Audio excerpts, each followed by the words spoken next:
Hi, Andy Smith again from Be the True You. I'm here to give you part 2, a solution to the problem of why we are so much like raccoons and monkeys.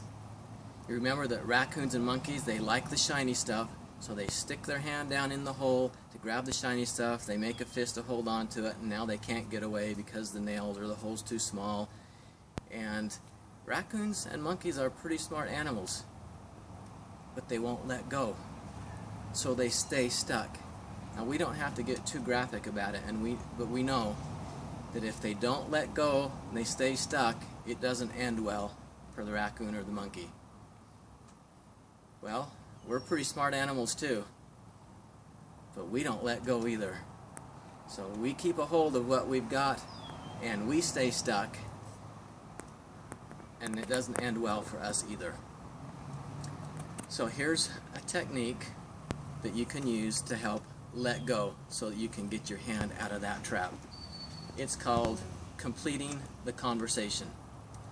Completing the conversation works because as we think about what you're holding on to, we don't have to think very long or very deep about it, but we realize that there's almost always a person attached to what you're holding on to. Now, not in every case. Sometimes it might be a thing or an animal, like maybe as a child you fell out of the tree and you broke your arm and you had some trauma and you're holding on to something over that. So you would need to complete the conversation with the tree, which sounds kind of strange, but it really works. But most of the time, there's going to be a person attached to that thing that you're holding on to. So we want to have a conversation and express those thoughts and those feelings and emotions that we've been holding on to, that we haven't been able to clear out. And we don't need to have a live, in-person, face-to-face conversation. In some instances that might be a good thing, but usually it's not, because we don't know how they're going to react. And it's not about the other person anyway. It's all about what you're holding on to, and that you recognize that you own this, that you chose to hold on to it, and that it's your responsibility to let it go. And so we go through life and we grab things, we have experiences and we hold on to them. We realize that it's emotional experiences that cause us to hold on to these things in the first place. So we have to create an emotional experience to let it go. So this conversation that you're going to complete with the person that is attached to this, it's got to be a real conversation. And even though no one else is around, it has to be an emotional conversation.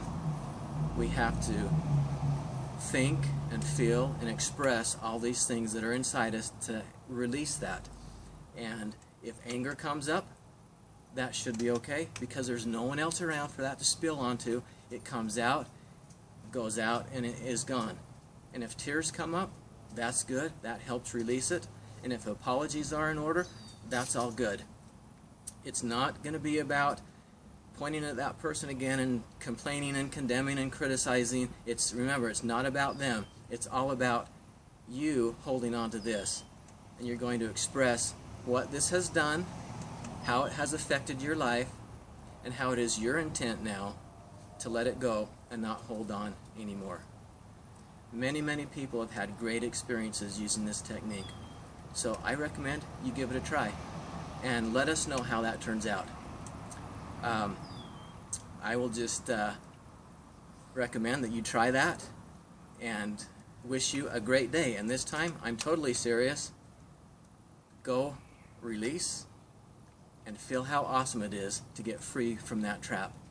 So I'll just end with this. My personal motto is, my greatest joy in life is to help you find yours. My wife Jennifer and I have a variety of things that we use to help people find their joys and live an energy-rich life.